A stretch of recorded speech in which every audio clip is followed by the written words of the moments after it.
Good evening. This is Pastor Barbara, aka Preacher with Paris.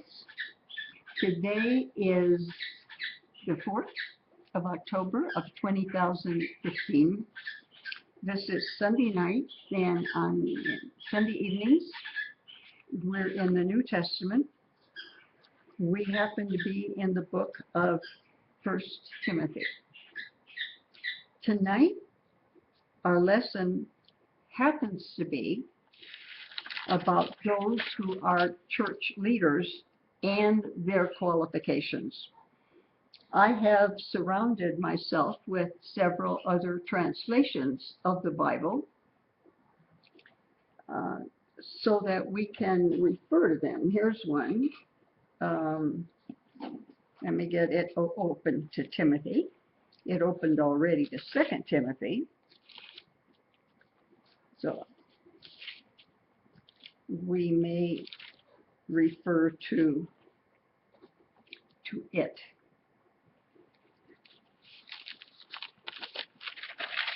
We went through quickly some of 1 Timothy 3. I know that because where I end on one day, I make notes.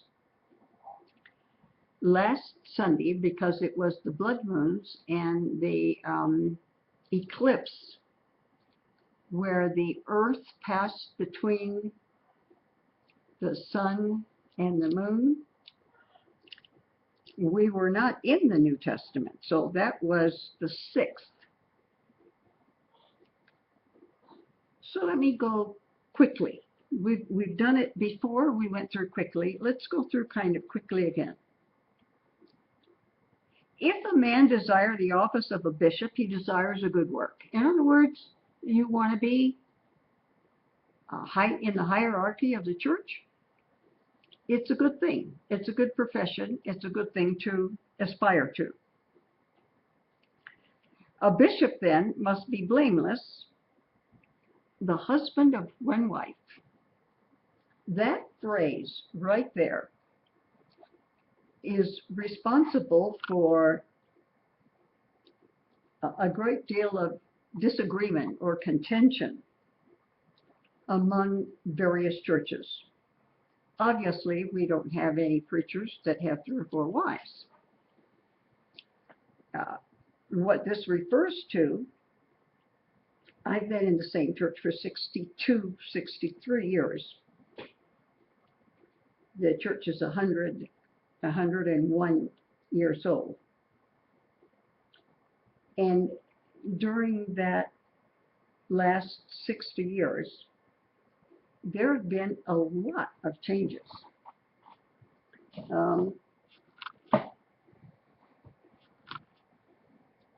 In the way that some of these scriptures are interpreted. The husband of one wife.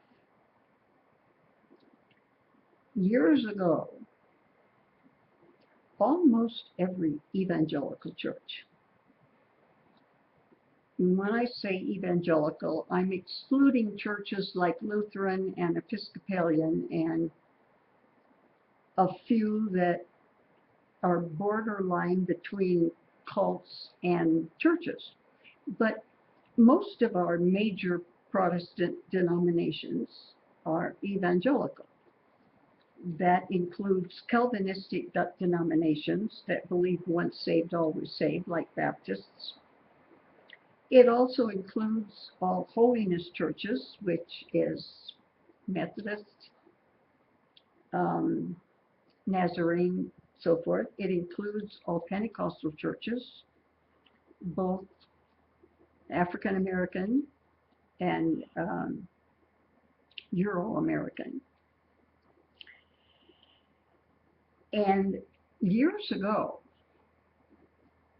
to be the husband of one wife meant you had been married,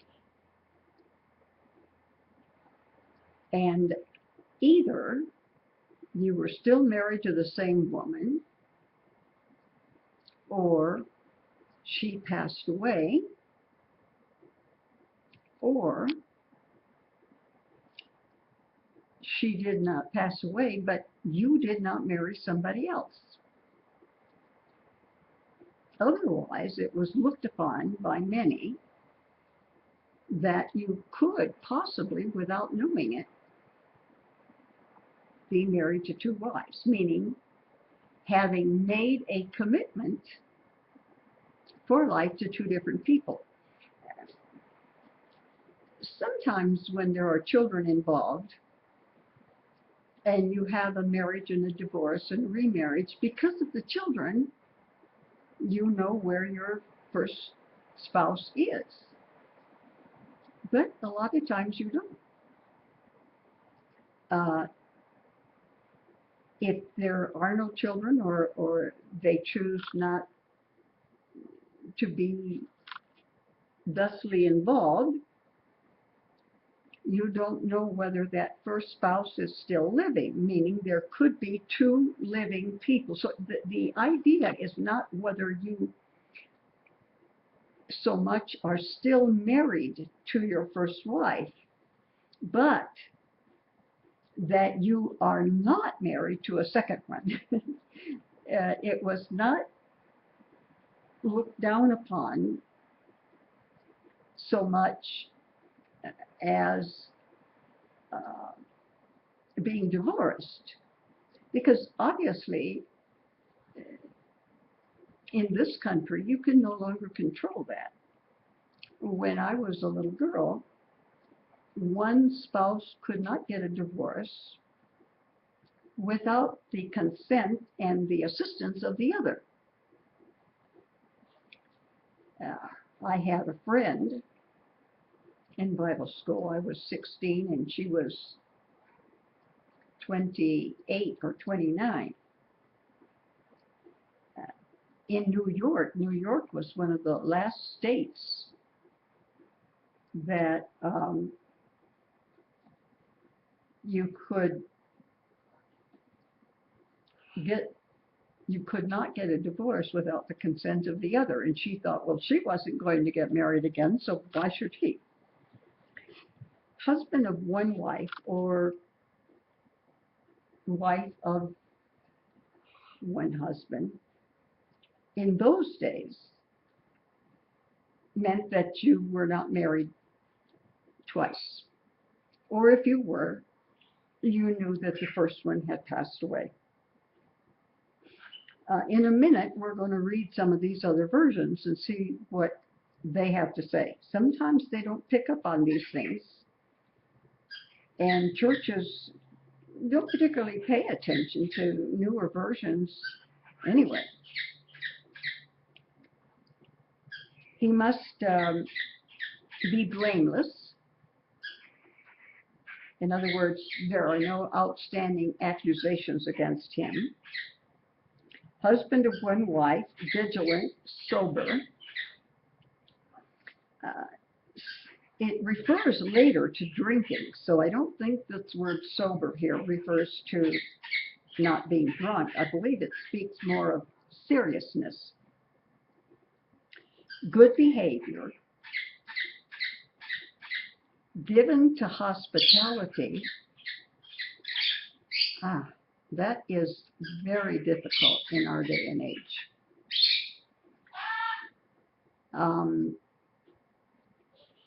The law makes it very difficult to be hospitable. I don't know how aware you are of this. You know that I worked as a court interpreter before I went on to pastor another church. From there, had cancer and never went back to working in the court system again. Laws have changed a great deal in California, where I live. And there is a law that makes it very difficult. A lot of people don't know about it. unless you happen to get involved in it, and then it may be too late for you. And I have sort of warned or put on notice some of my very hospitable friends. Hospitable is somebody that's late and they live a long way, and you say, you're welcome to stay here.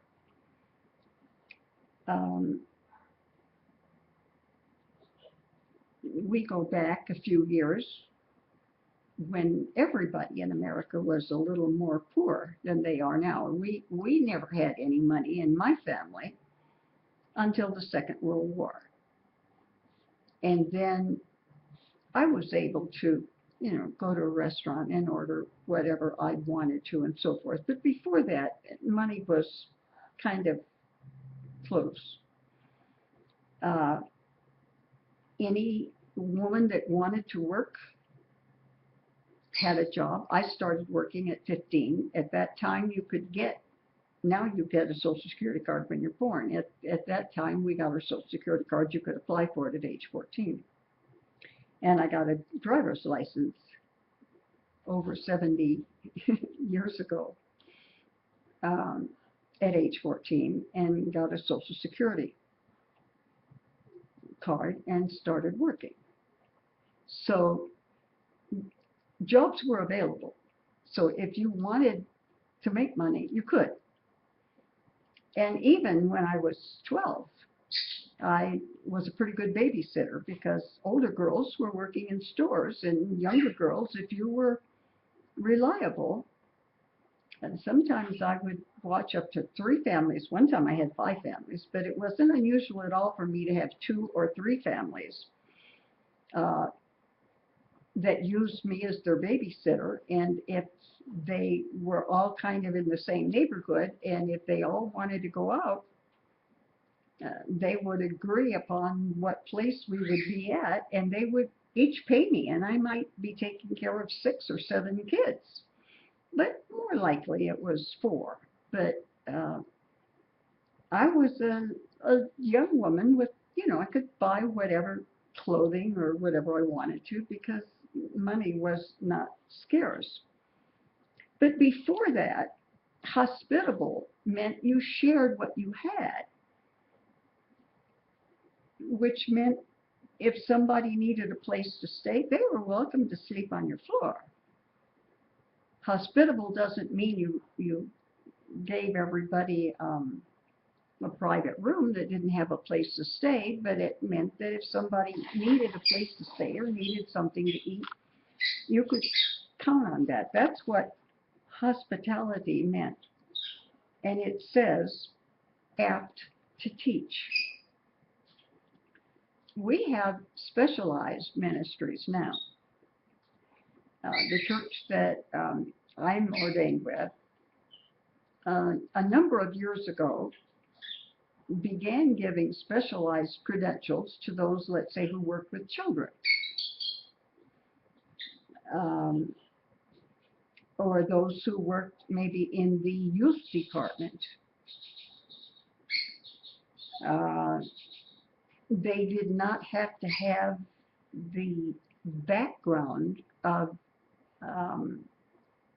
your primary pastor as far as doctrine and biblical understanding and so forth, because their work didn't require it.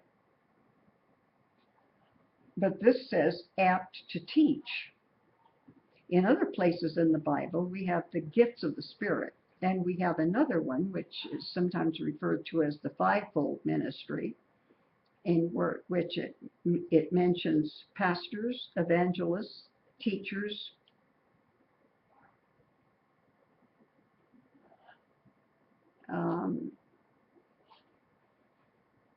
prophets,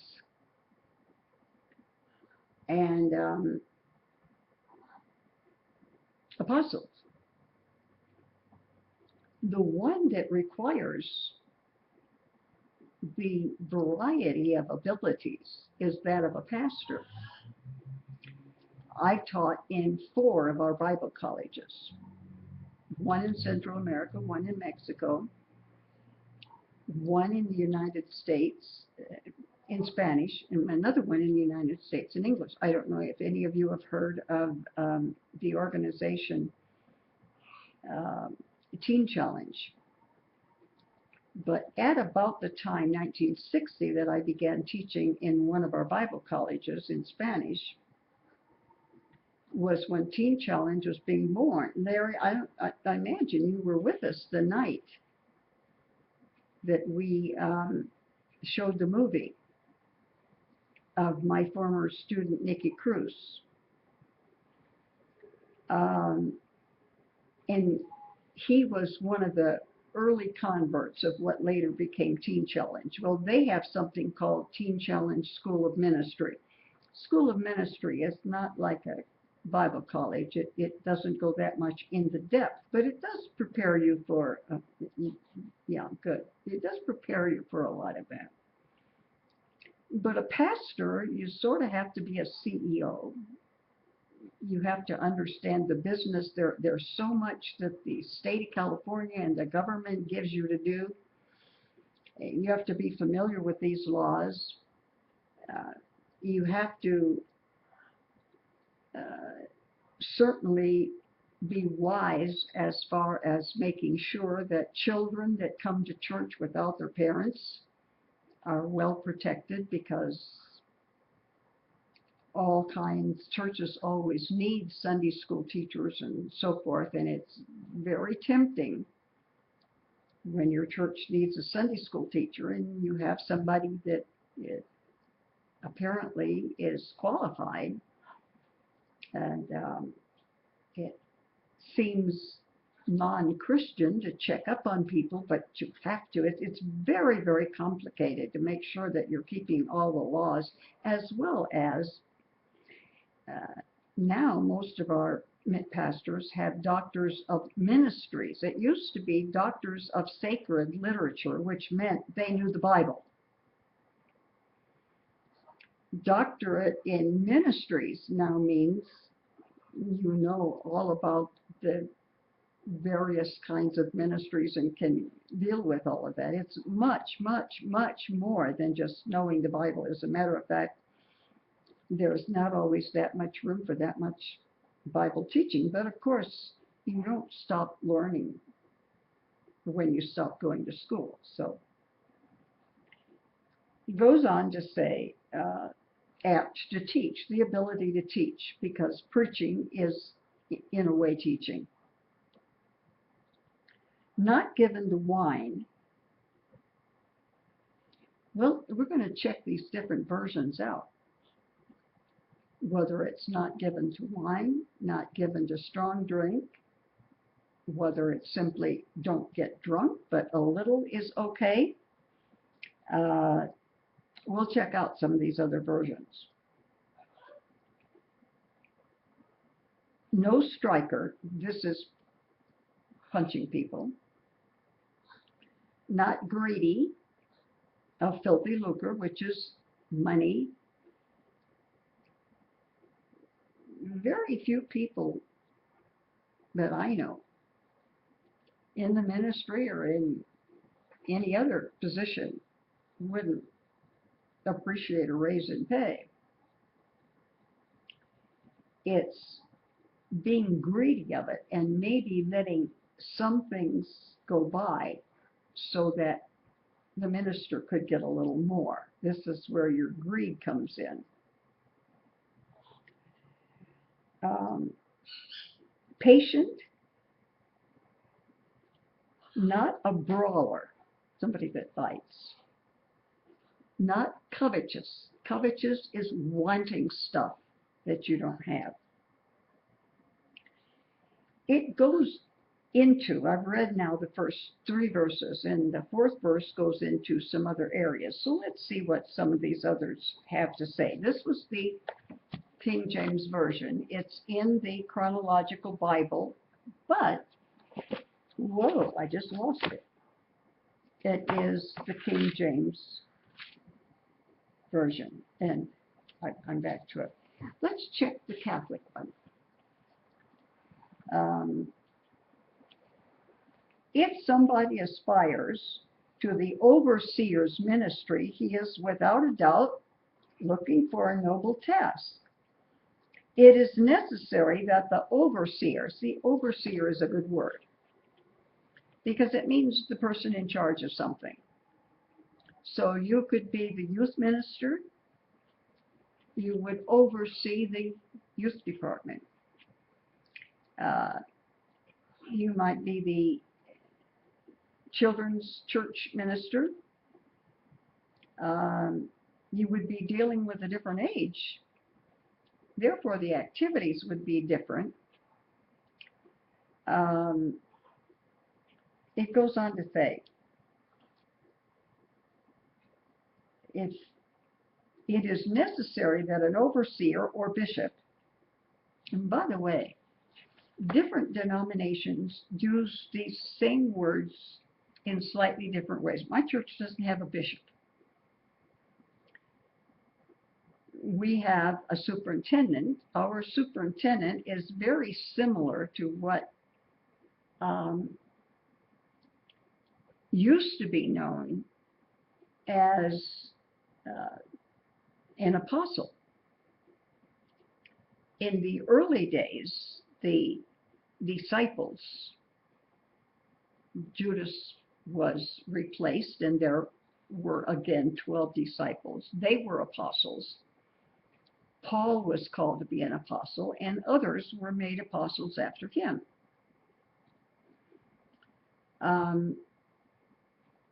It's a type of leadership, as it is with the Catholic Church. Those of us who are ordained vote for the leaders above us, just as in the Catholic Church, the cardinals, who are themselves qualified to be popes, are voted upon for popes. They may do the same or similar things, but we call them something different. We don't have bishops. Methodists have bishops. We have presbyters. Presbyter is above the mass of us, which are ordained ministers.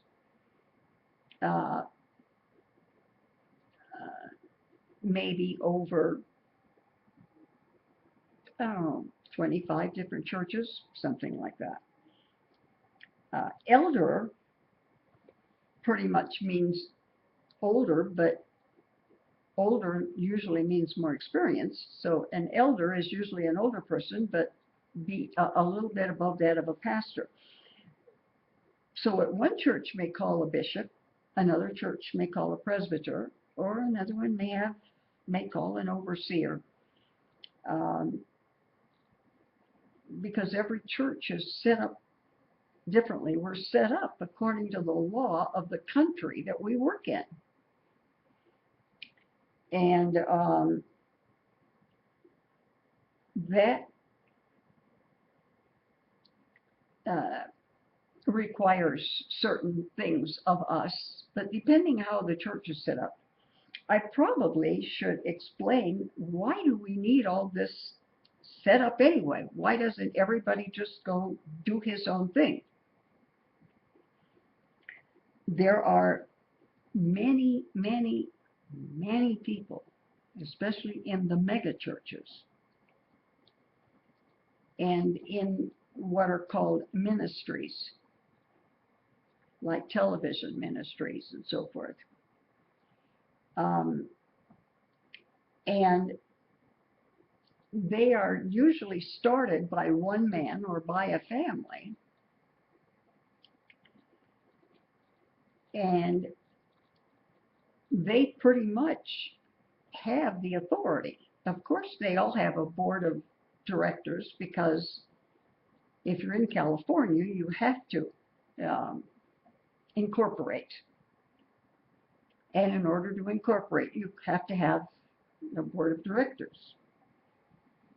But if it's your ministry, you set up the rules on the requirements for a board of directors. Now, board of directors is not a biblical office, but it's an office that's required if you do business in the United States.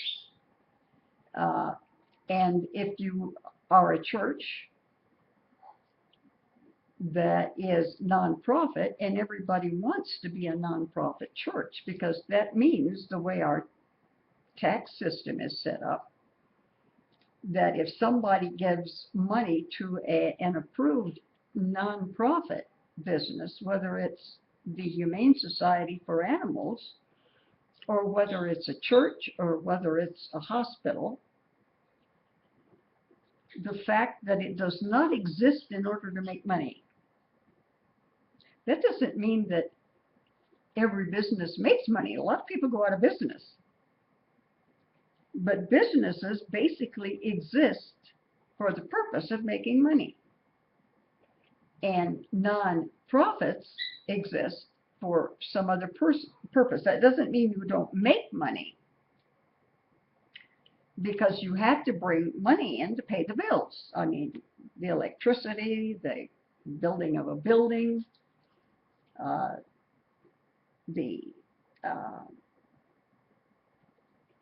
even though you don't pay taxes, when you build a building, you either pay cash for the building, or you get a loan and have to make payments on your loan, so you have to have money coming in. But it's whether the purpose is to make money or not to make money. Now, churches, it's to their advantage to be nonprofit, because let's say I'm extremely wealthy, and if I could give $200,000 a year to a church, I could save, I'm just guessing, I have no clue.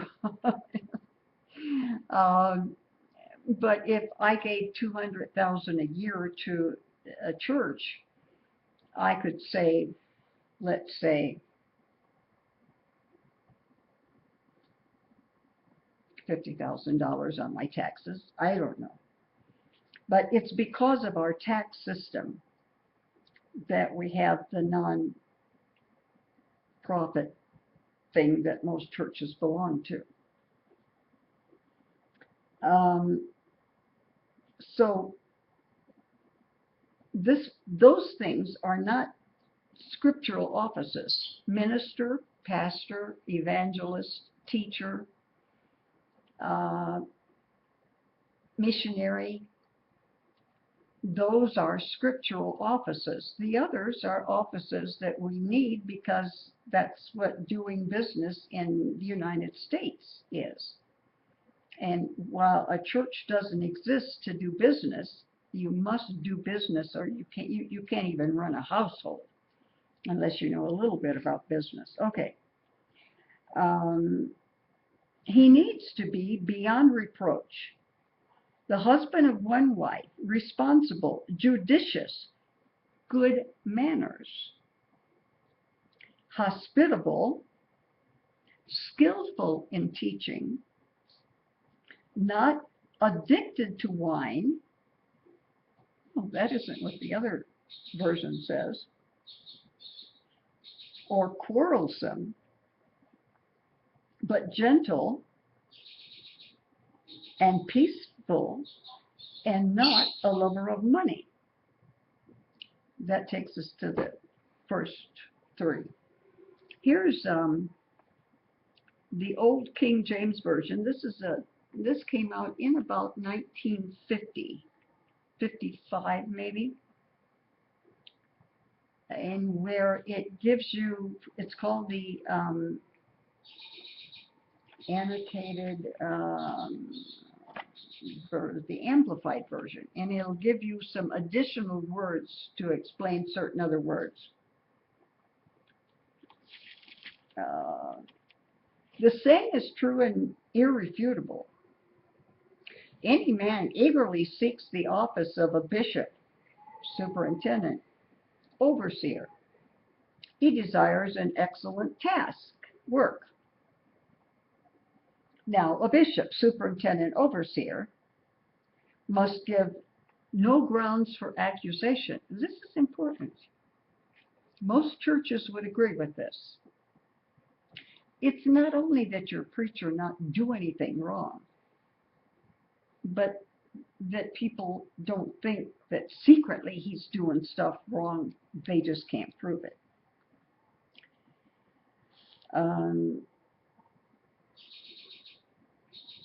Above reproach, husband of one wife, circumspect, temperate, self-controlled, sensible, well-behaved, dignified, lead an orderly, disciplined life. What is a disciplined person? A disciplined person does things they may not feel like doing, but you need to do it for the sake of your reputation. And so you do. You don't have to, but you do, because it gives you the appearance of a proper person, well-behaved, dignified, must be hospitable, showing love for and being a friend to the believers, especially strangers or foreigners. That's somebody needs a place to stay. They just got off the train, just got off the bus, and they don't have rented a room yet. Capable and a qualified teacher. I told you that the law in California makes it very difficult to be hospitable. If a person were to come and stay in my home with me, now if he has a home, or they have a home, and they're visiting with me, that's one thing. But if they just came from New York and got off the bus, and they're staying in my house, and have no other place to live, my house is their address. And in order to get them out, it takes an eviction. Now, think about this. The Bible is saying, take in strangers. You don't know strangers. They said, well, I go to the First Baptist Church in Plainville, New York, or whatever. You invite them in. What if they don't look for a room to rent? What if you notice some of your property is missing? And you want to say, I think you've been here long enough, it's time for you to move on? In California, you can't do that without going through an eviction process, which is what you would go through if somebody were paying rent and stopped paying rent. The owner of the property must now go through a process which usually takes a couple of months. So if you are a renter, we're not talking now about being hospitable and taking people in. We're talking about what type of person biblically meets the qualifications of a minister, and how's that working out for people living in California? If they have no other residents nearby and they have stayed in your home, that is their residence, and you can't put them on the street without an eviction. Now, the court can put them on the street, but you can't. I have looked into this law considerably. First of all, because I'm worked in the court system, I'm familiar with legalese and legal language. Because I'm familiar with Scripture, I consider all the details of that, how about I have this big house? I would be fine with half of it.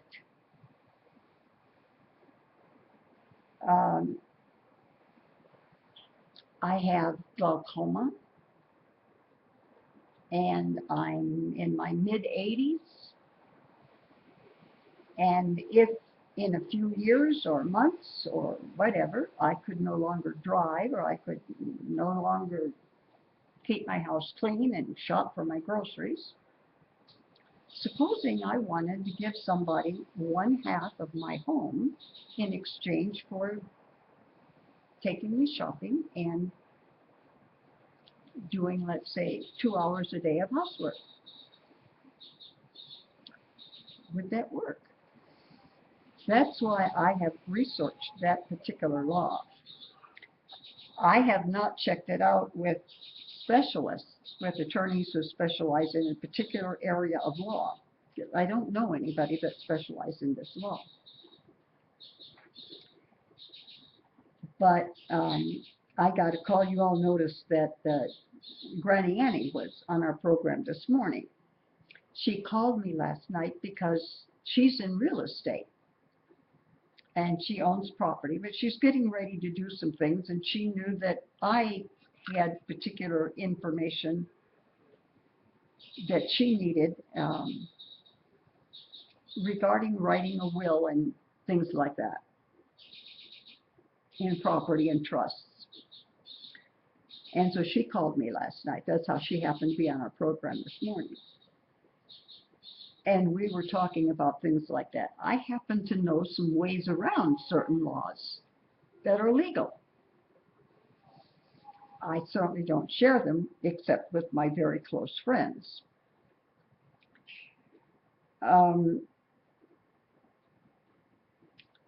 I would have to be very careful to state in legal paperwork that they have another home. So that, let's suppose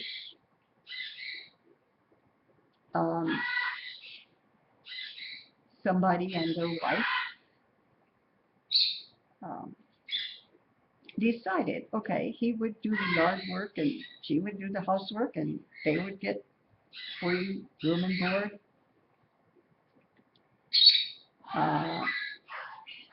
Let's suppose one of their kids grew up and got to thinking, we could get more out of this old lady than just that, and became even abusive. You know, you can't run very fast if somebody's chasing you. Excuse me, or are they telling my Wi-Fi is insecure? Isn't everybody's Wi-Fi insecure? I already have in my mind, I haven't written it out yet on the computer, the exact language I would use to make sure that they have a home somewhere.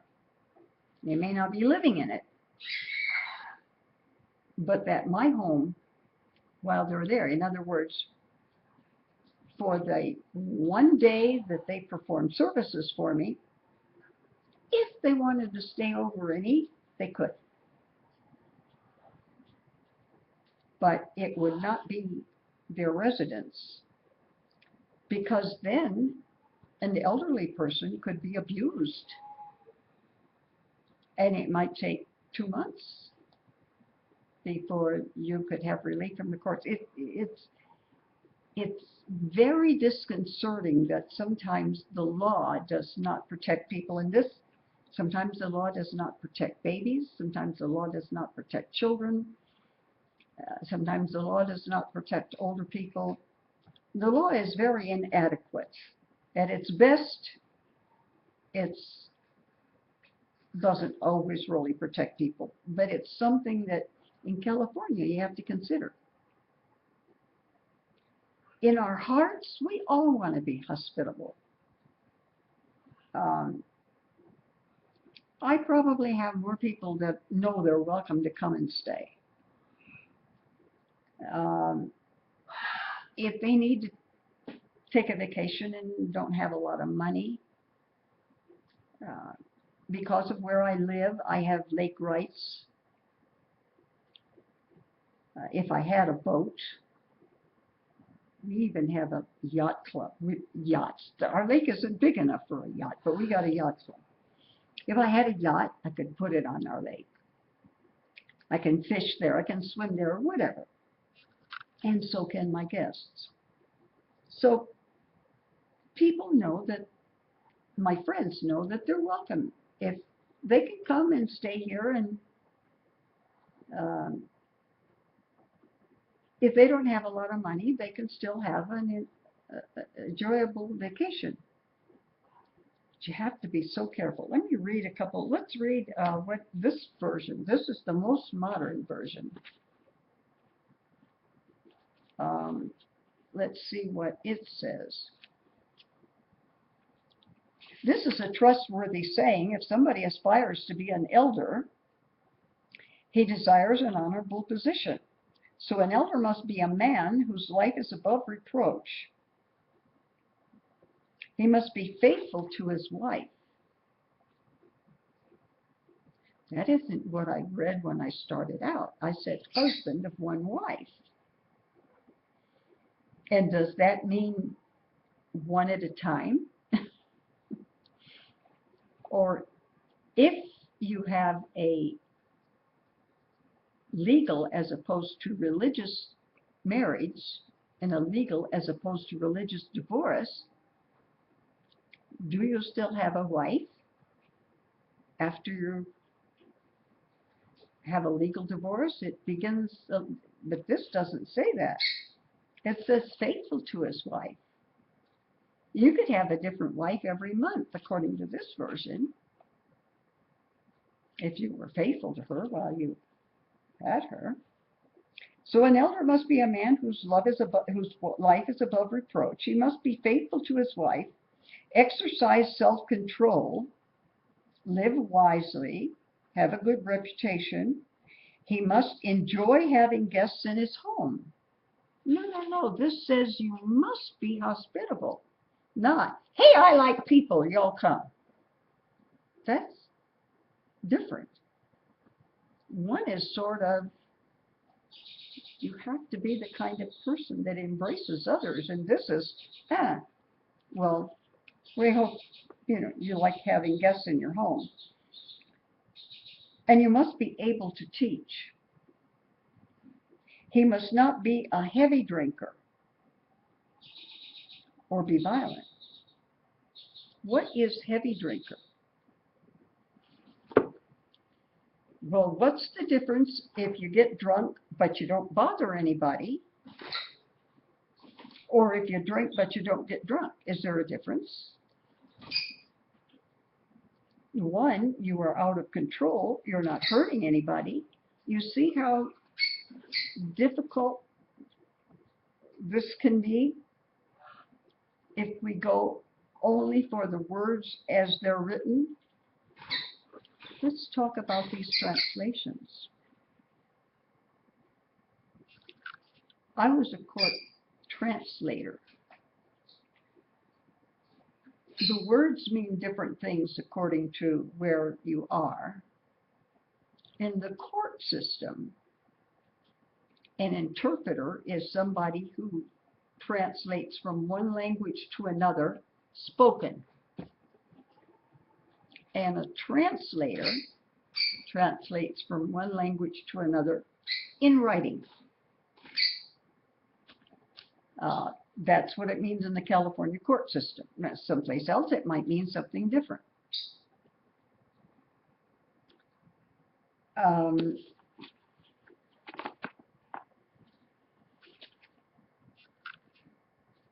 But what are you, this book that I just read from that said, don't get drunk,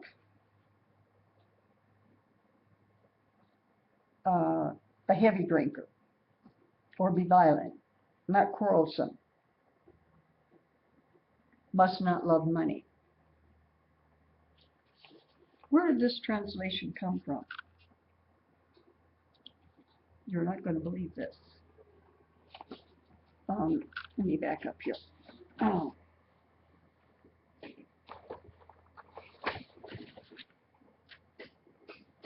Okay, the book is over there on the organ bench, okay? It's called The Living Bible. This is called the New Living Bible.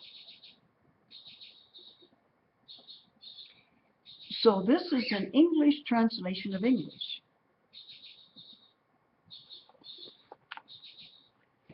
This came out in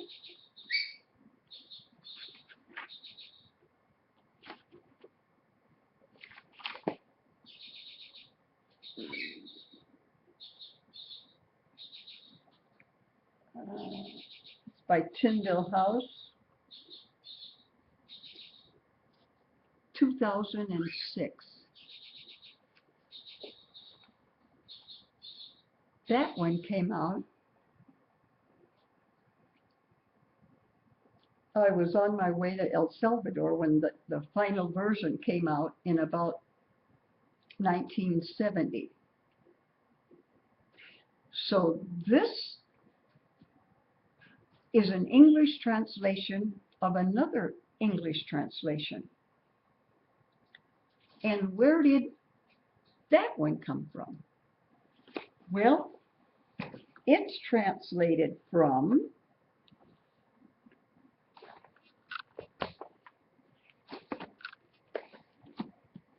the King James, which came out in the first one, 1602, 1604.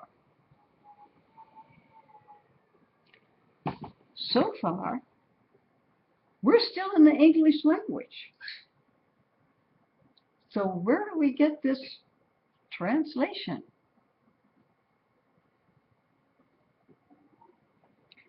The first translation that we have is called the Septuagint. It's a translation Jesus used. The Old Testament, the Jews completed it. The last activity in the Jewish faith took place 400 years before Christ. Everything that was going to be written was in writing 400 years before Christ.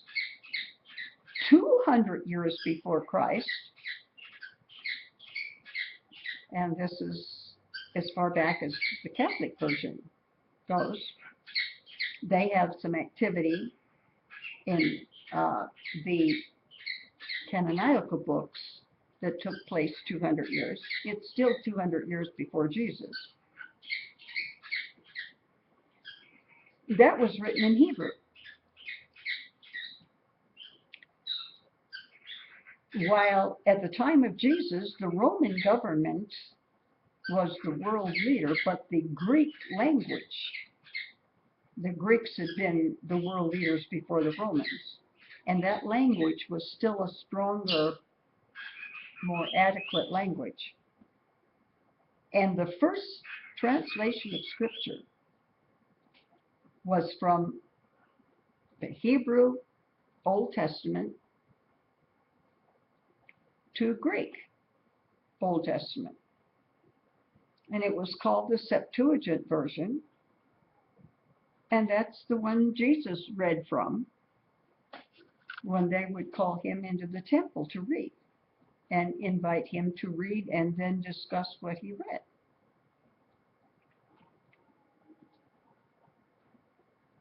So when we go back to translate, how far back do we go? The Catholics got as far as a Latin version, and in more modern times, would only go back that far. I don't have a problem with that.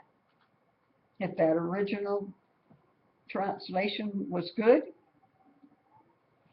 why go way, way, way back, more languages farther back? Because, you know, the first translation was not English. We had German, and many things came long before the English came.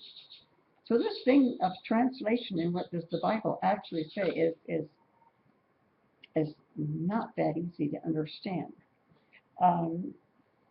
Let me go on back now to some other things that it talks about. You see how difficult this can be? Every church,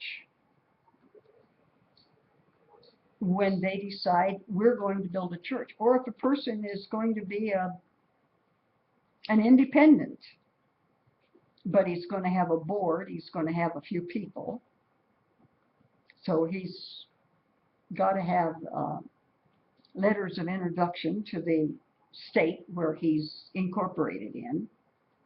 This is much more involved than what a lot of people realize.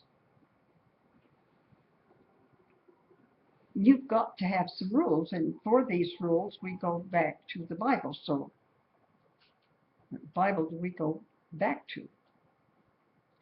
I think I told you, I know I've told it. I don't know that those of you that are here have particularly heard it, but probably some of you have. I'm sure Larry has. That I took a class when I was working on my master's degree, because it was on a Saturday morning, and I needed a class that I could take on Saturday morning that would fit the bill for what I needed, and it was in language arts. And they had, it was either the 23rd Psalm or the Lord's Prayer. I can't remember, but it was on the chalkboard, and it was on several languages, and I found the Latin right away. I found Spanish right away. I found German right away. I found a French. Couldn't find English. The little bit of French and German that I know is more than the old English. And we're talking not our English, but England's English, going way back, because King James Version was in the 1600 something.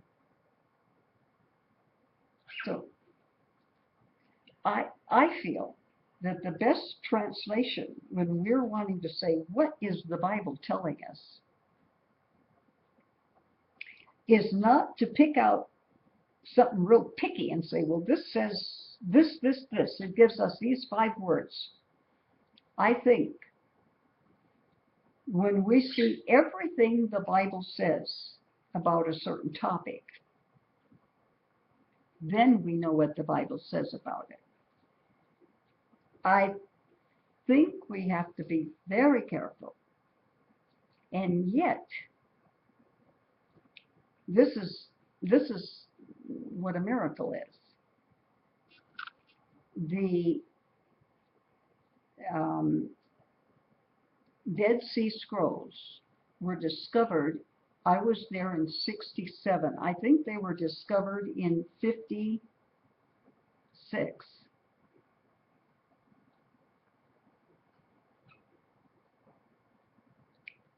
The first scroll was found accidentally by a kid looking for his goat. By the time I was at the Dead Sea and looking at the caves where they had been kept for thousands of years,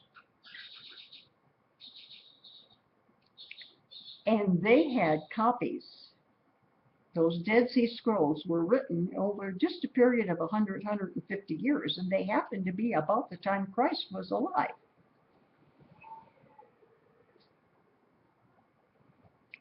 And they go back to the Hebrew that the Septuagint was translated from, and they are identical. So the Lord has just kept His word for us. We're blessed that we've got it. It's just until recently that we get some of these new translations, and they're not really translations. They're English to English. Now, I'm in favor of this one because it takes the English language and uses easier words so children can understand. To me, there's a reason for this. To me, there is no reason for this one. This is what, 30 years newer than another one that's over there?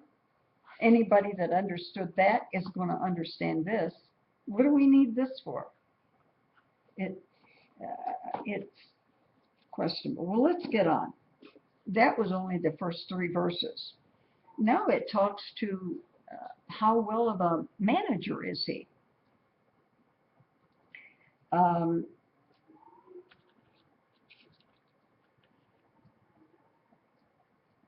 One that ruleth his own house.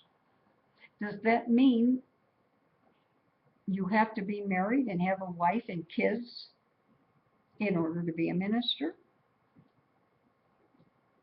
It says, if you can't rule your house, how do they know you can rule a church? If you can't take the needs of this child of yours, and the needs of that child of yours, and the needs of your wife, and the needs of your neighbors, and you can't come up and make everything work smoothly, then what makes you think you can run a church? There is nothing in the world that is anything you're going to find in the world anywhere, you're going to find in a church. Anything that anybody does somewhere, there's going to be a couple of churches where somebody's doing it or trying to do it in there, or secretly doing it, or whatever. There are all kinds of things that happen. A church is a group of people. And yeah, they're supposed to all be born again, spirit-filled. But obviously they're not. Obviously, we got some people that aren't hospitable. We got some people that aren't loving. We got some people that are greedy. Not supposed to be. But whenever you get a group of people, I don't care if they're in the PTA or if they're in the Let's Keep America Clean group, or let's keep all the dogs in the shelters from being killed. Wherever you have a group of people, you're going to have stuff. So you're going to have stuff in churches. And beginning with verse 4, it says, a guy that cannot rule a household, how's he going to rule? If you can't take care of your wife and your parents, your elder parents, and your wife and your kids, they don't do what you tell them. What makes you think you can get a deacon to do what you tell them?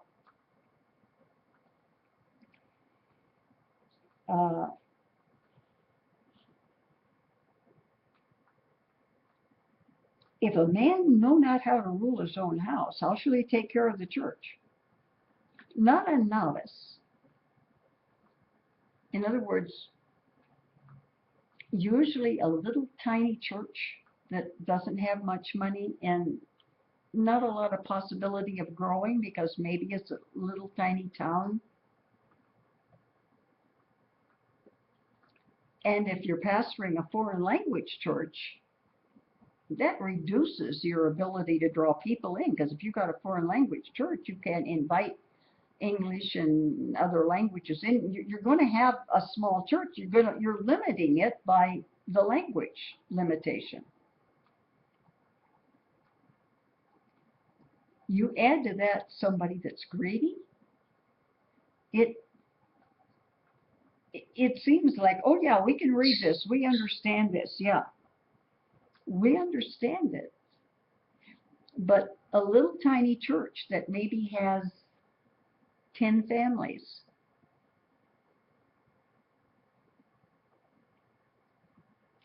are going to usually get just a young man right out of Bible college, maybe not even married yet, or if married, not have children yet. The most inexperienced is probably going to get called to the church that has more problems, because it just works out that way. But scripturally, it should not be a novice. Lest being lifted up with pride, he fall into the condemnation of the devil. Kid just out of Bible school. I'm Reverend so I can remember when I was a young minister. I was in a, I don't know, a Christian bookstore someplace. I bought a clergy sign. You remember back when, I don't know, maybe Granny and did it. Remember? Can you remember when you had to move your you had to move your license plate to put gas into your car? You guys remember that? I got this idea because I was a young, inexperienced, proud of who I was, proud of how much I had accomplished in a short period of time. And I bought myself a little thing that you could put on your car that said clergy. I don't know whether I thought, because in those days they used to fill up your car. Now you have to fill up your own car. You can go to certain states and you can pump your own gas, or they'll pump it for a little bit more. But in the Second World War, when I worked in a gas station, nobody put their own gas in. And I thought, well, maybe I'll get a little money off if they know I'm clergy. It just, I'm sorry, that's the way youth are. I don't care if you're a young minister, if you're a young teacher, if you're a young, listen, this is the dumbest thing. What we used to do when I was a kid is stupid. We did it. Being a waitress is not the greatest job in the world, okay? You agree with that? It's not the greatest job. But we would wear our waitressing uniform around the neighborhood, so people would know we had a job. That's dumb. But we were kids. We had a job. That was a big deal to have a job. So you walked around in your waitress's uniform so that everybody that saw you knew you had it. That's part of being young. It's part of being inexperienced. It's part of being proud. And so me putting a clergy sign on the back of my station wagon was like a waitress walking around, or a nurse's aide, somebody working in a hospital.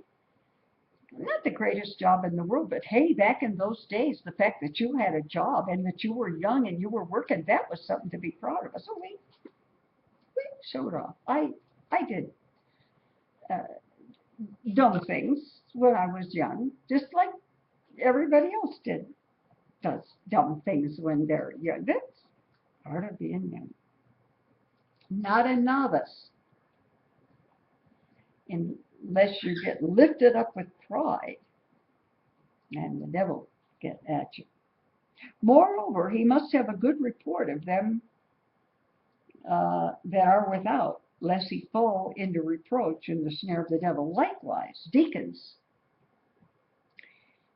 early in the book of Acts, the disciples were waiting tables. All the Christians decided they'd all get together and eat together. So the disciples, Matthew, Mark, Luke, and John, they were waiting tables. And it dawned on them, they had too much to do to be washing dishes. So they said, okay, we're going to get deacons, and they will do the less religious stuff. But we need them to be good people. So basically, your requirements for deacons, although they don't have to go to seminary and learn the Bible and all of that, but they should be just as honest, just as loving, just as anxious to take people, let them stay with them for a while when they get off the bus and have a place to stay. They must be grave. That means serious. Not double-tongued. Say one thing, mean another. Twist words to make you look like a good person.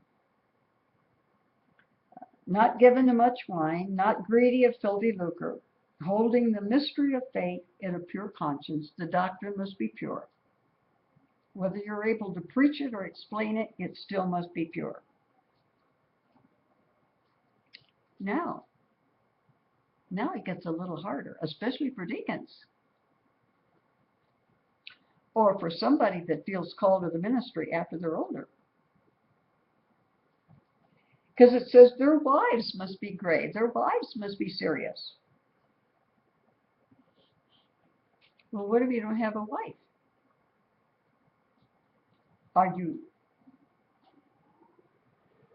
If you're not running a household to prove your ability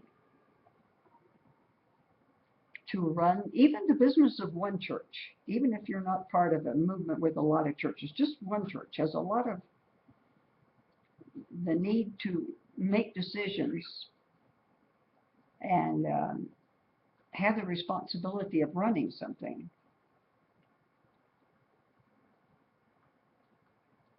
They should be the first.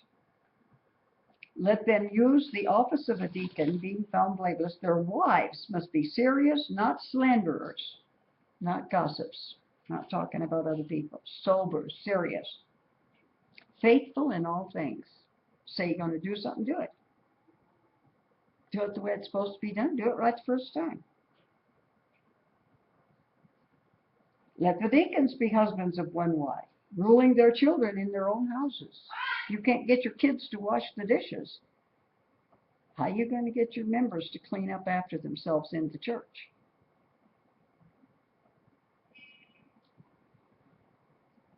For they've used the office of a deacon,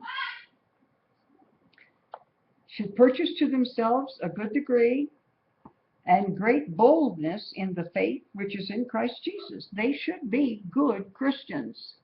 They may not be skilled and knowledgeable in the Bible, but they should be good, honest, dependable people. Now, Paul says to Timothy, because this is an older pastor writing to a younger pastor. Timothy is young. He says, I write these things, hoping to come and see you shortly. Paul was always hoping he was going to see all these people, but by this time, he didn't make it around to the churches anymore. He wrote this while he was in prison.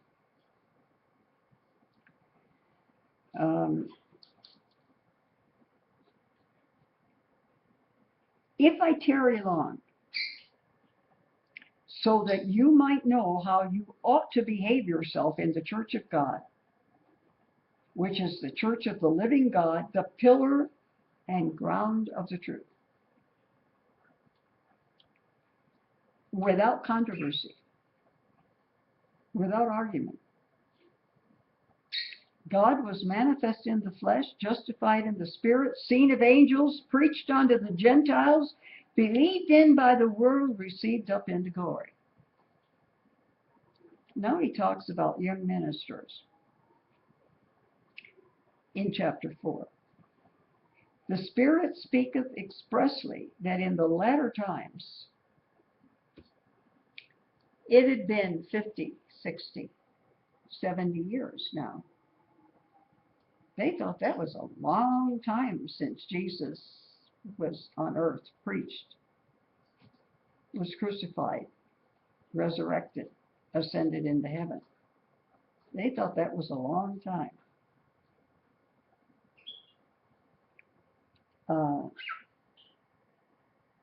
In latter times, 100, 150 years, some shall depart from the faith, and they'll give heed to seducing spirits. Somebody says, you don't have to be so serious. Come on, so you don't love her anymore. Get rid of her, get another one. God will use another one just like he used, you could always come up with a reason why you should do something differently. You don't have to be very smart to do that.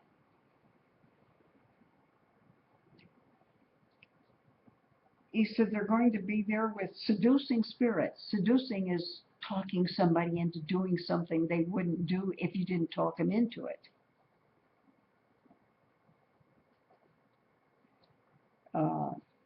And doctrines of devils. The belief system of somebody who doesn't really love Christ. Got to be careful in the last days. If they thought they were in the last days, what would they think of the days in which we live? One wife.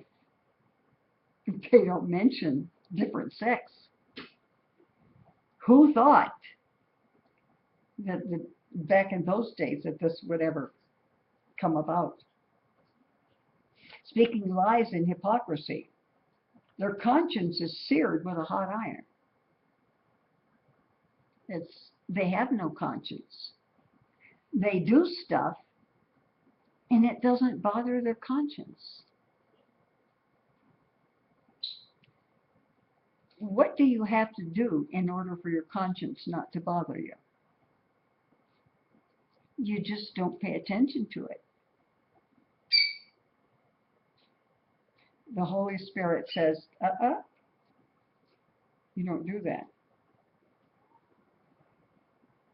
And the old devil says, sure you do. You just don't tell everybody you do.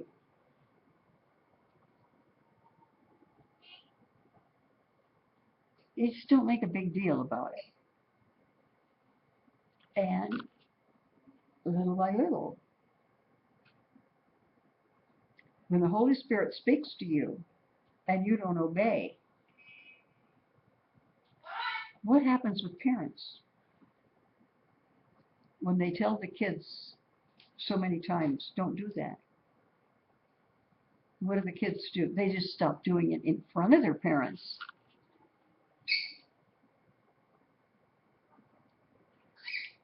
They don't stop doing it. They just don't do it in front of their parents. They get a little bit more sneaky about it. That's what happens when the Holy Spirit deals with us, and we're not sensitive. We say, it's not going to hurt. I know better. I can handle it. And that's how you start cutting off where your conscience means nothing. And people say, well, my conscience doesn't bother me. Of course it doesn't. You've slapped it in the face so many times it has no feeling anymore. What are some of the crazy things that people are coming up with? Speaking lies and hypocrisy, having their conscience seared, forbidding to marry, saying people can't get married. That's a dumb rule. Because if people don't get married and have children, where is tomorrow's church going to come from? You don't have a basis from which your church or your family or your school or your town or anything else is being built from. Or commanding to abstain from eating meats.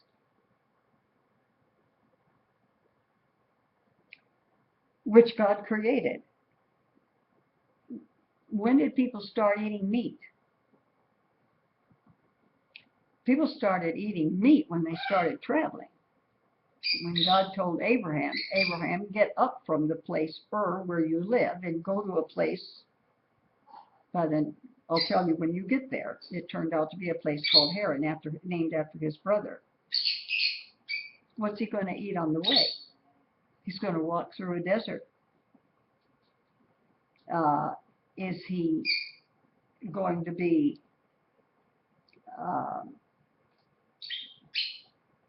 taking an apple tree with him?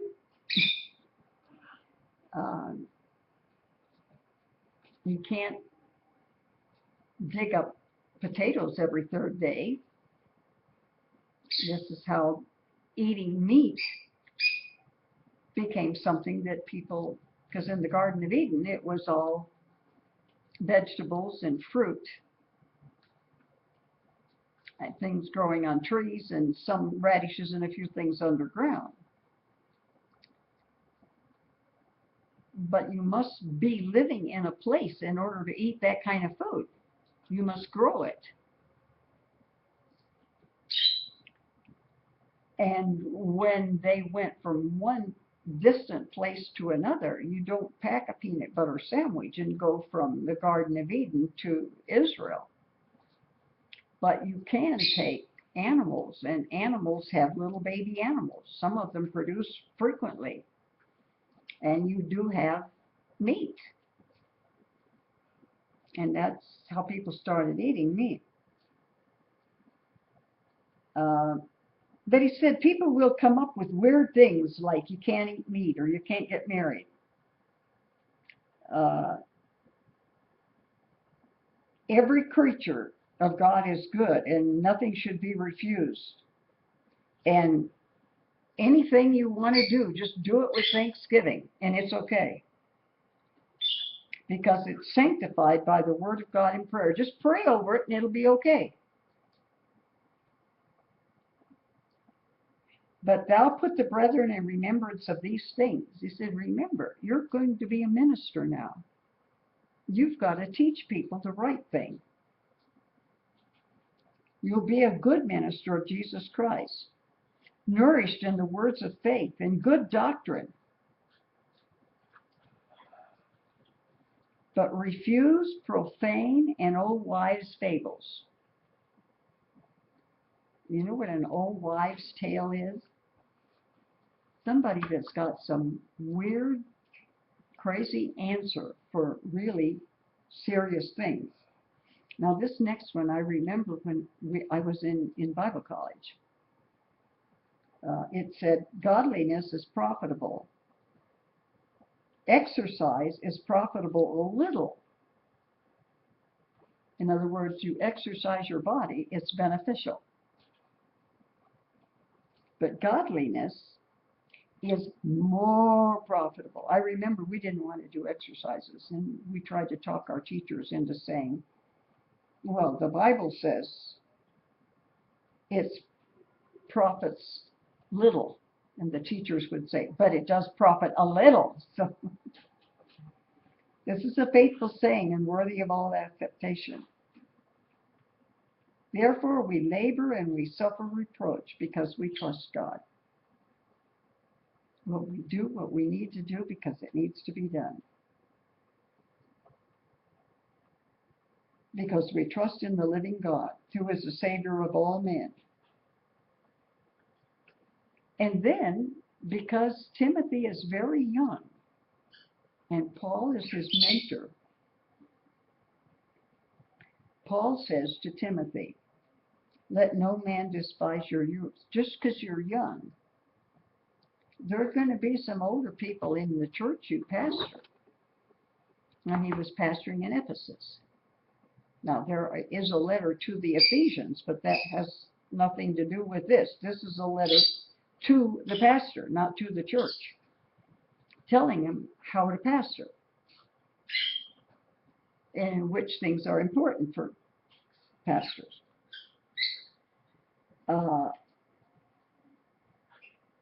He says, these things command and teach. These are the things you must tell people they have to do. Don't let them despise your youth.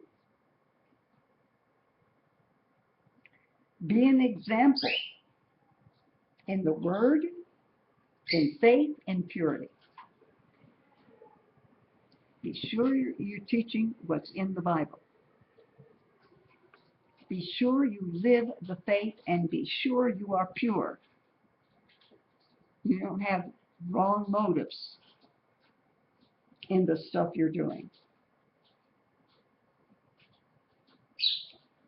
Be an example.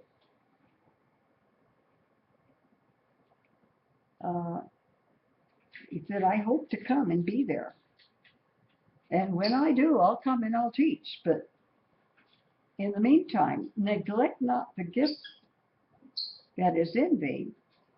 When he became a young preacher, an ordination service, they always lay hands. The older ministers lay hands on younger ministers. And he said, neglect not the gift that's in thee, which was given thee by prophecy and the laying on of hands of the presbytery. I told you earlier on, the church I belong to, we have a group of ministers in between this body of ministers and this body, and they're called presbytery. Some call them bishops, some call them something else. Meditate on these things and give yourself wholly to them, so they'll profit you. Take heed to doctrine, because if you pay attention to the true beliefs of the church, he says it will be a blessing to you and all the people that hear you. And that finishes another chapter. He goes on now, and I don't think I'm going to be able to. I wonder if I brought, yeah, I have some pens with me. He's going to discuss some things. We're going to have what's called a biblical widow. A widow is a woman whose husband has died, right? Yeah. But if, because in those days, very few women had jobs that paid them money. Sometimes they would work someplace and get to eat and sleep there. But if they were going to ask the church in general to look after them because they didn't have husbands, then let's make sure they're worthy of having the church look after them. Gets into that. Starts out in chapter 5. Don't rebuke an elder, but treat him like a father. Just because somebody's gotten old, don't act like you are so much smarter and so much more capable, and he can't remember what he had for breakfast yesterday. You treat an older man like a father and a younger man like your brother. Elder women as mothers and younger women as sisters with all purity. Obviously, young men are going to be looking for wives and so forth, but not everybody in a skirt, okay?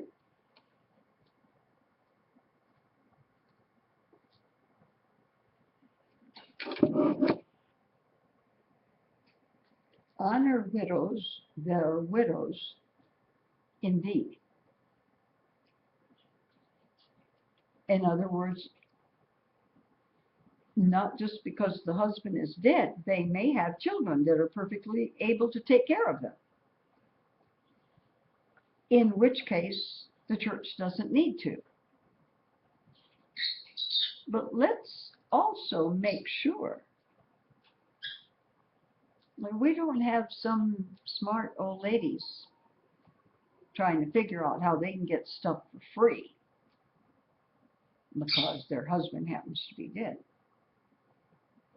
Honor widows that are widows indeed. If a widow have children or nephews, let them learn first to show piety at home. You're going to take care of somebody else's widows, and we have orphanages and homes for the elderly and hospitals for the sick. But let's make sure that before we start helping the elderly parents of strangers, that we're taking care of our own elderly parents. And before we start taking care of the orphans of strangers, we start taking care of our own. If any widow had children or nephews, let them learn to show piety at home and to requite their parents, for that's good and acceptable for God. Now, I want you to know there's going to be exceptions on all of these. There are going to be some old people that you can't help them. They're going to want it their way, and they're not going to cooperate, and there's nothing anybody can do about it. If you're their children, their nephews, whatever, there are always going to be. And I was put in a situation where I never gave money. I had friends from back home that I would send money, and anything that was needed, it got taken care of. But I had in my family those who just wanted the money and who were addicts. And I don't care what the addiction is. Let me make a difference what an addiction is. Addiction means gotta have it. And you don't give money. And some people nowadays, well, don't put me in a house for widows, just give me money and I'll rent my own house. Well, you have to be a little bit wise also.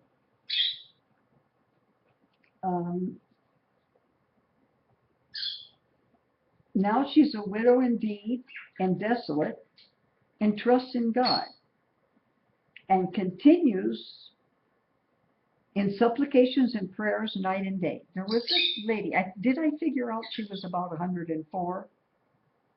Anna, in the temple when Jesus was taken to be dedicated. She lived in the temple. She prayed almost all day. Anybody that came there that needed anybody, she was there to help. She was a widow that the church looked after, but she was at the church. She cleaned. She took care of things. She prayed. She wasn't just a woman with a dead husband. But she that liveth in pleasure is dead while she's living. There are some people, they don't want to serve God. Just, okay, Christians, give me your money, but I don't want to serve your God. Got another 17 minutes to go. Pacific time, we start at 5 and end at 7. And Eastern. We start at 8 and end at 10. Okay.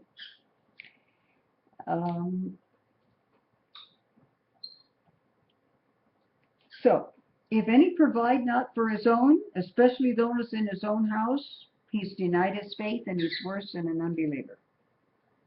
But let not a woman be taken in the number under 80 years old. How old is 80? 20, 40, 60. A widow should be 60 years old, they said, because otherwise they could work. They don't need to say, well, I have a dead husband, so take care of me.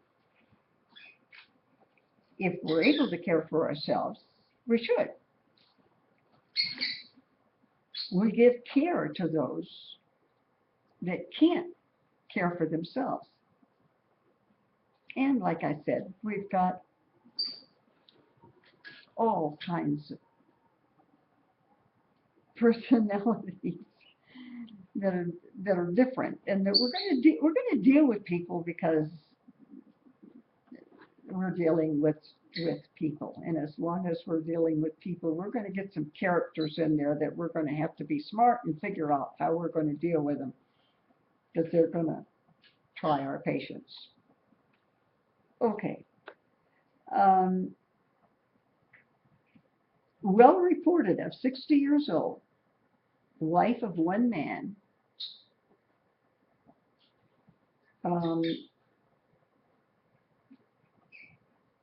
not live with this one for a while and that one for a while, and then get a little old and say, okay, I'm an old lady, come on church, give me money, take care of me.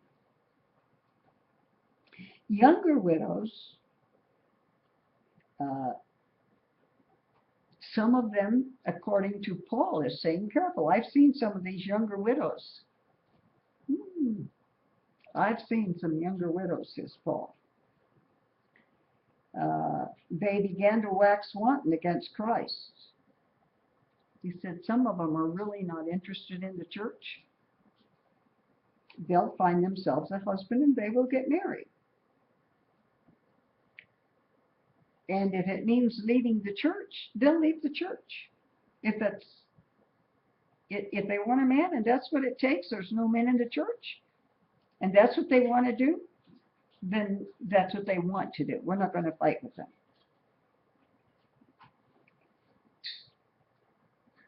And withal, they learn to be idle.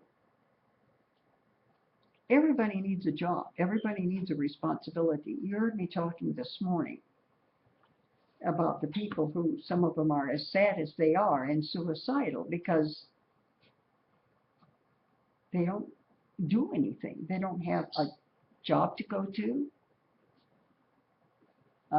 They don't have some responsibilities.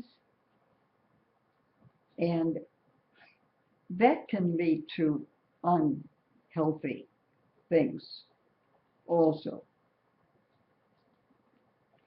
She should have brought up children. She should have lodged strangers. She should have been hospitable, like we're requiring preachers to be hospitable. She should have been hospitable and taken people in. She should have washed the saints' feet. What is that? Saints were other Christians. If you had help and you had servants, and people came to your home having walked in the dirt with sandals, you washed their feet when they came in the door. Yeah. In a couple of minutes, if you have questions, I will. Oh, okay, Granny is telling you that. That's great. Thank you, Granny. Now, she should be a person who, if she didn't have servants to do that, it wasn't beneath her to sit you down and put your feet in a basin of water and she washes your feet. That's the type of old lady that the church needs to take care of. And she should have relieved the afflicted. Somebody was sick, she should have taken them some chicken soup. And if they've diligently followed every good work, but younger widows, sometimes they refuse. And they learn to be idle. Well, if I can get something for nothing, why should I work? Isn't that the popular belief nowadays? If you can get it for free, why should you work for it? I mean, who can argue with that logic? They wander from one house to another because they're idle, they're tattlers, they're busybodies. They talk about things they got no business talking about. He says, I would, therefore, that younger women get married. If their husbands die and they're still young enough to get married and have children, don't just say, okay, I'm a widow, take care of me. No, find yourself another husband, have more children, do like other women your age. Don't give occasion for adversary, for somebody to find fault with you. Don't. Some have already turned aside for Satan. Let me find a good stopping off place here. If a man or a woman believes you have widows, give the widows some relief, some help. Let not the church be charged, that it may relieve those that are widows. I'm going to end there because it's a strange place, but it goes on then to talk about the elders who are worthy of extra honors, and it sort of changes subjects there. So let me get, today's date is 10/4/2015, and this is PM, and we will take up next Sunday night from there. We will be finishing with Timothy, 1 Timothy, and then we go to Titus. But we have some other things that were written, so we don't go just 1 Timothy, 2 Timothy, Titus. It's not going to be in that order. Okay. Any questions or comments? Anything I can make more clear? If I can, maybe I can't, but if I can, I will. Anything I can answer for you? And it doesn't have to be necessarily about what we talked tonight. It can be about anything. Anything you would ask a pastor if you had one. I'd be happy to answer for you.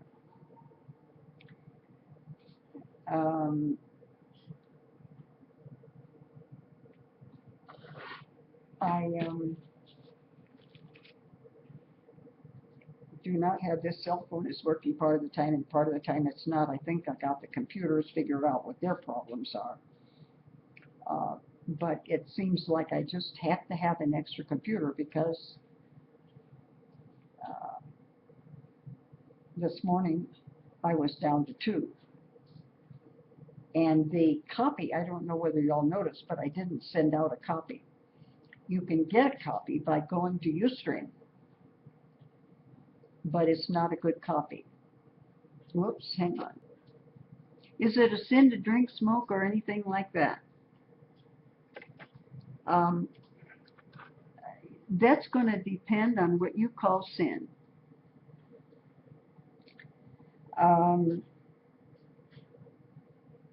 Stuff that's not good for you isn't good for you. We get drinking and smoking. We don't usually get overeating, but that could be in there. And I suppose cussing and stuff like that goes in there.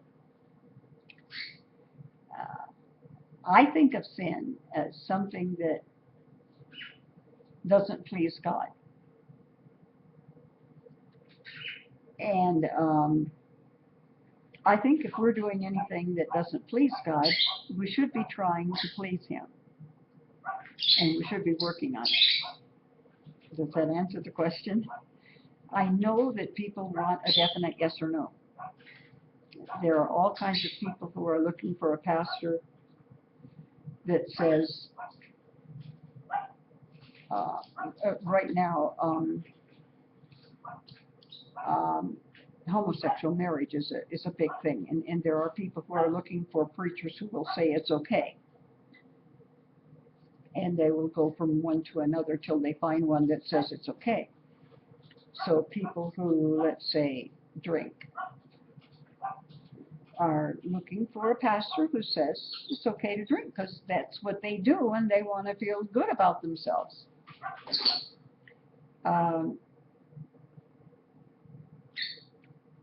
So I think that it's how you define a sin. If you're talking about something that will keep you out of heaven or hell, I'm going to have to say that might come down to an individual thing between you and God. There may be people who are working on something and they haven't got where they want to be yet by the time they're called home. You know, it used to be that all evangelical churches were against drinking. In what I'm going to be teaching next week, I believe it's next week, if not farther down the line, Paul tells Timothy to take wine for a stomach problem and for some other problems he has. I'm guessing digestion problems. And in those days, they didn't have a lot of medicine, and wine does have some medicinal problems, or some medicinal factors. In the Bible, occasionally they use the term strong drink, but usually, yeah, and that's questionable as to whether it's juice or wine, because what's the difference between juice or wine? Time. If it's old, it's wine. If it's young, it's juice. So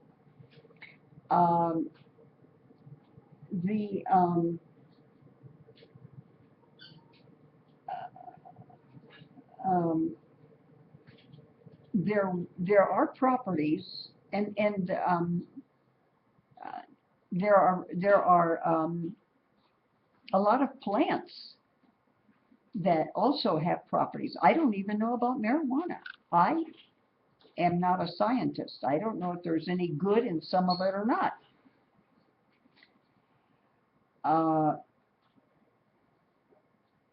I think we have a lot of choices now. If my doctor were to tell me to drink wine, I do have some medical problems that I suppose wine would help. I'm not sure. I had that thought the other day, something the doctor told me last week. I don't even remember now what it was. If a person is taking it for medicinal purposes, as they did in those days, because they didn't have the stuff that we have available now, it's a very iffy question. It's a question on which Christians get tied up and can get argumentative and things like that. That's why I said at the very beginning, what do you call sin? I think it's better, lady, wearing pants and jeans and sweatpants. Pants is, I think, a totally different subject. Nowhere, and Christian churches are really strange in that they got the idea early on. Pants meant men's clothes, and dresses meant women's clothes. Did Jesus wear blue jeans?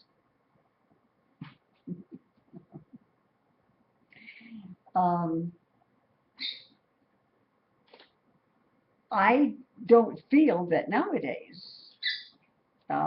I think that pants are, in other words, when we see women with pants, we don't think there's something the matter with them. They're not really women, or they're trying to be mannish. um, when we see in our day and age, I can remember when I wouldn't be caught dead in pants. I was wearing blue jeans and I was up on top of my trailer. I uh, had been teaching in a Bible college, and I went back to college for another degree. And while I was in college, I started another church. Well, our district officials wanted me to take them to that church, and they just happened to drop by. I didn't have a phone in those days. And they dropped by so I could take them to show them where the church was that I had started. And I was fixing the air conditioner on top of the trailer, and I was wearing pants, and I was terribly embarrassed because women didn't wear pants. And even in those days, though, what it really meant was that a woman was on top of a trailer or on top of a ladder, and it was probably nicer for her to be wearing pants than to be wearing a dress. I don't think the feelings toward women wearing pants, I don't see pants as being, when I was in Bible school I was in Bible college in the 40s. That's a long time ago. We had two students from China, and they wore silk pants and a silk top.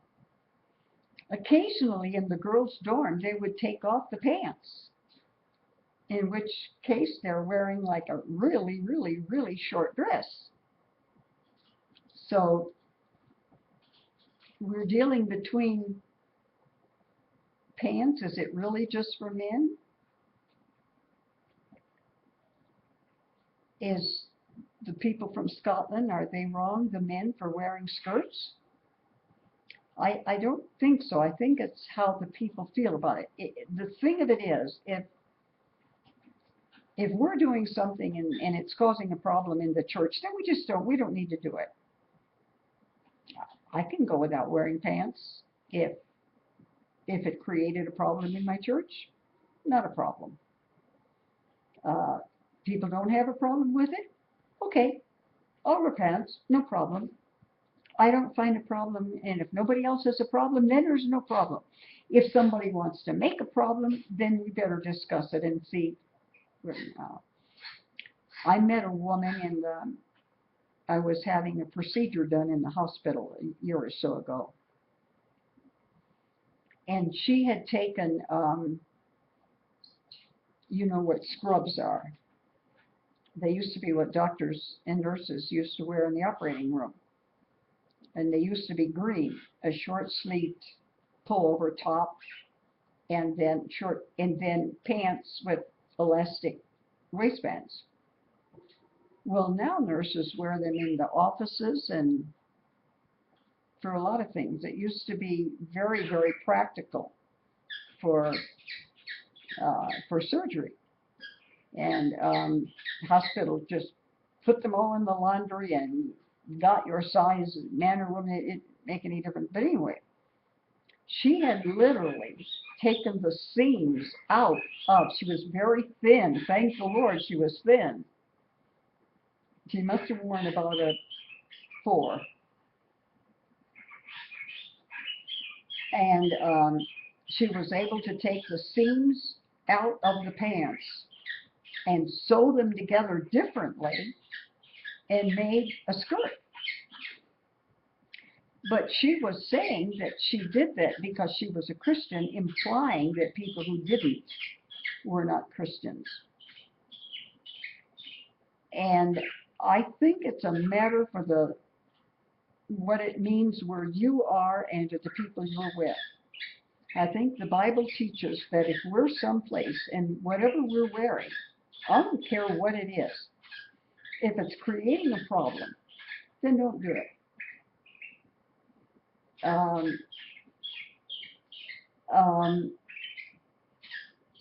But on the other hand, if somebody says, I'm going to do what I want to do, I don't care what others do, that's not a good Christian attitude either.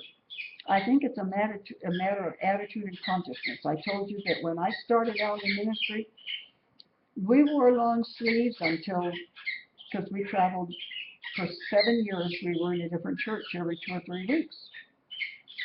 And some of them, they like the ladies to have longer sleeves, and some didn't care.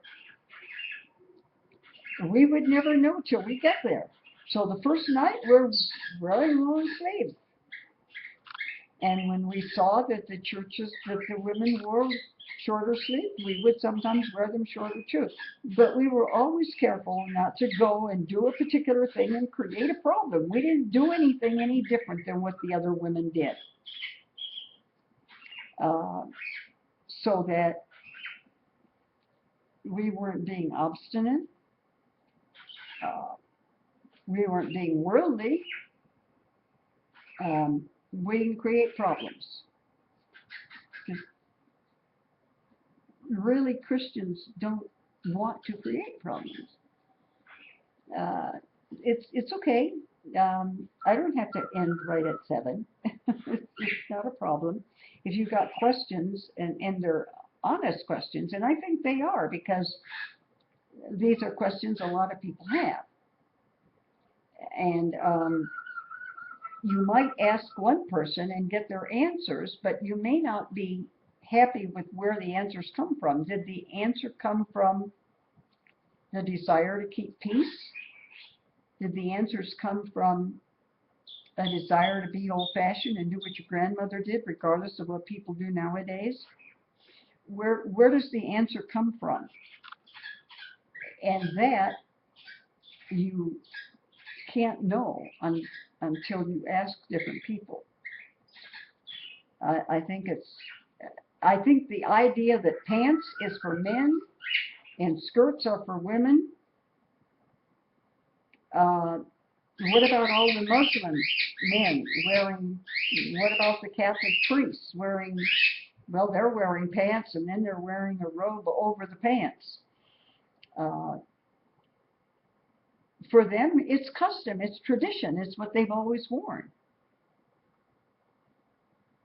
And they just went by year after year after year after year and never changed until someone decided, hey, let's loosen up a little bit and get the skirts a little shorter so we're not falling over them and dragging them in the mud. And a lot of it is how you're doing it and why you're doing it, more than what you're doing.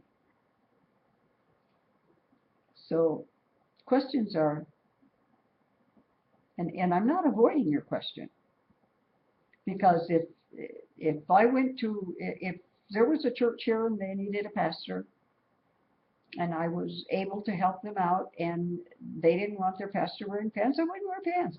I'm not terribly comfortable in church with pants anyway, because I'm old. And when I was young, we only wore pants when we did tomboy things. And because if you went to church or you didn't go to church, that's what all women wore. So I'm not terribly comfortable in church with pants, although, I mean, the ceiling wouldn't fall down if I pastoring a church and needed to run in and get something and was wearing pants. Not a problem. But it's more why. And I'll tell you, short skirts, tight pants,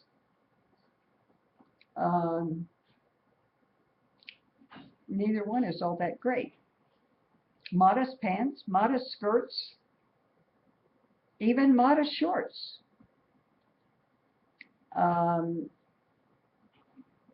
It isn't that easy. You understand what I mean? Pants, it isn't like pants are good or pants are bad. It's where, under what circumstance, and what are you doing and why.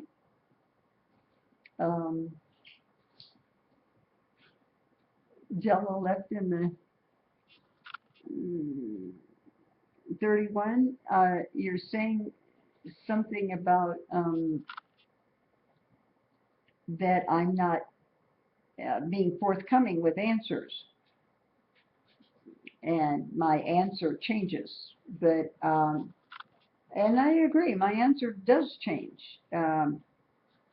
I have no problem with women wearing pants because I don't think pants means men and skirts mean women. So I have personally no problem. But I do have a problem going in a church and creating a problem. So if that makes me waffling or jello out in the sun, then so be it. Uh, Short shorts, well, like I said, I think there is what they call walking shorts is the first time I heard of long shorts. Or what were they? Were Jamaica or not Jamaica, Bermuda shorts or something that were longer. I don't know what you're talking about. Um, we need him gone. We need him hushed, Larry. And if I'm single or not is none of your business. Or if Larry's busy, um,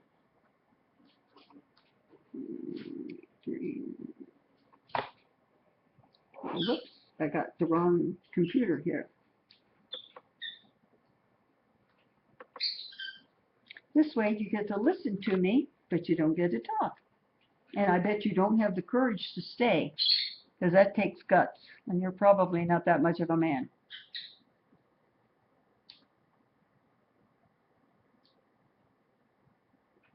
Um, but kicking means you're gone, and I think you should be required to listen to what I've got to say.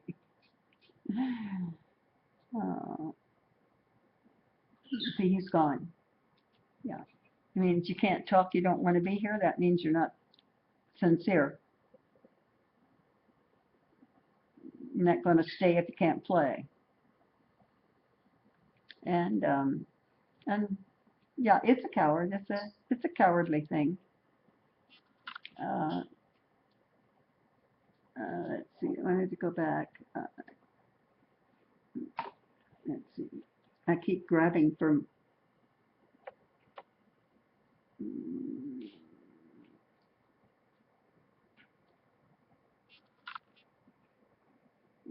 want to try something. Okay.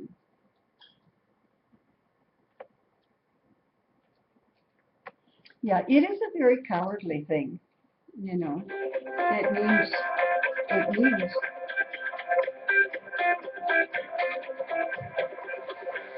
Hang on, you know what I think that is? I think that's my new phone.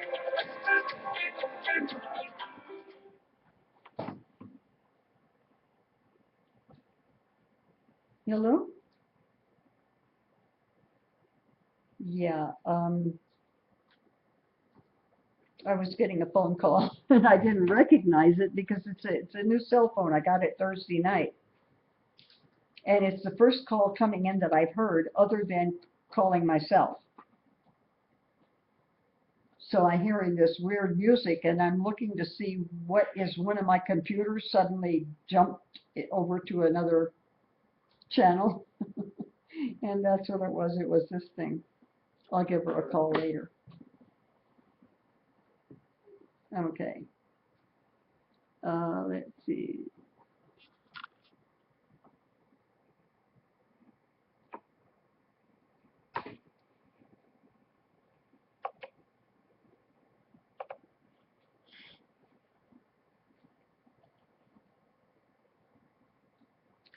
It's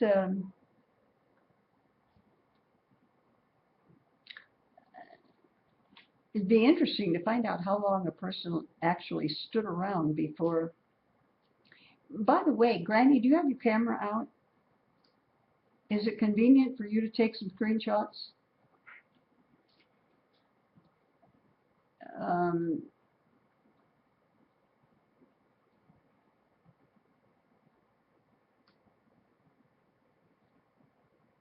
no, no. If I leave it on, I leave it on and just deal with what I have to deal with. I don't wait until there's a problem and then turn it off. No. Um,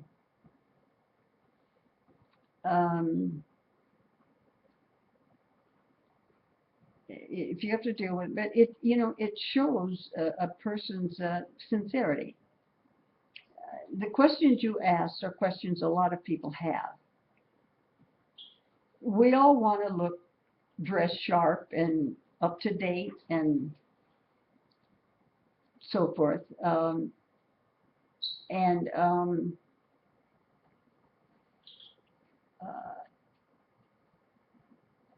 it's what it does to other people. Let's talk about short shorts.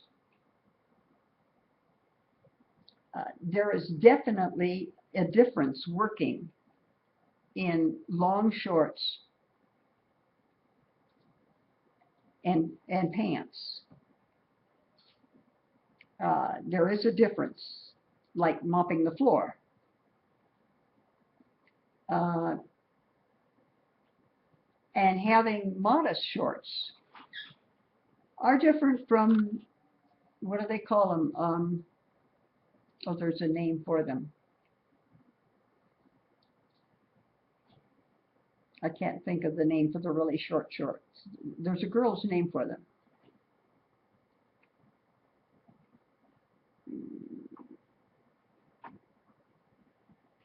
No.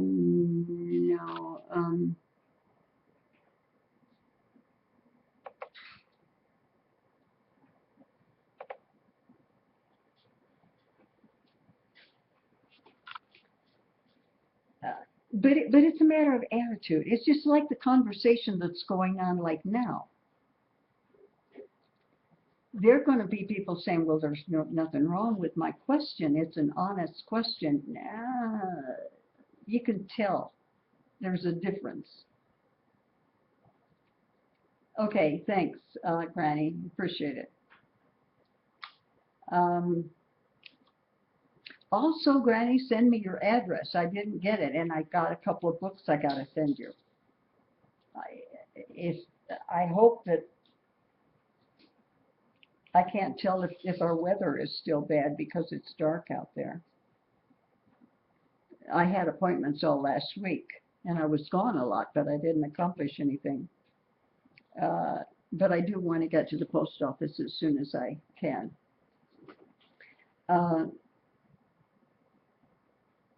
I'm trying to think of the Daisy Dukes or something like that.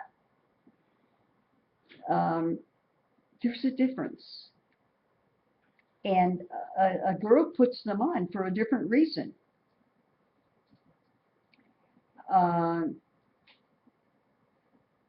You don't put on, is it Daisy Dukes? Is that the right word? Really short, sexy. You put them on for the purpose of being sexy. And you put the other shorts on for the purpose of being freer to do certain jobs around your house. The whole reason for putting them on, the whole reason for buying them is different. And I don't know what booty shorts are, but I can kind of guess, I guess. But you almost don't have to ask, except that certain religions, and pants has been one thing that some Christians have hung on to, the idea that pants are men's clothes. I just don't happen to agree with it.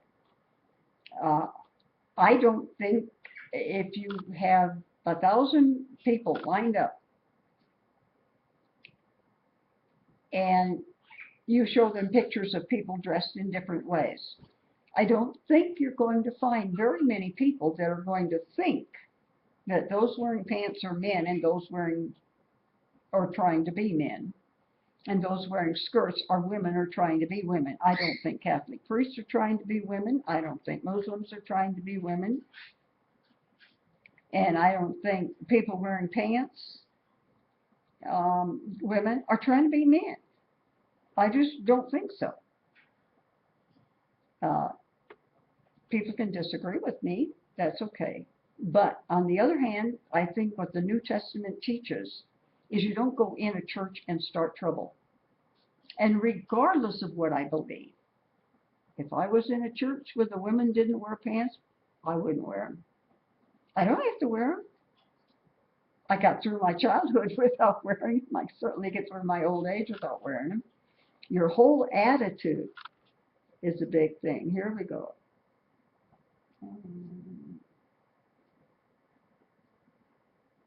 Boy, somebody's really, really, really carried away. I doubt that this person has the ability to define lesbian or to define sinner. Hang on. I need to do something here.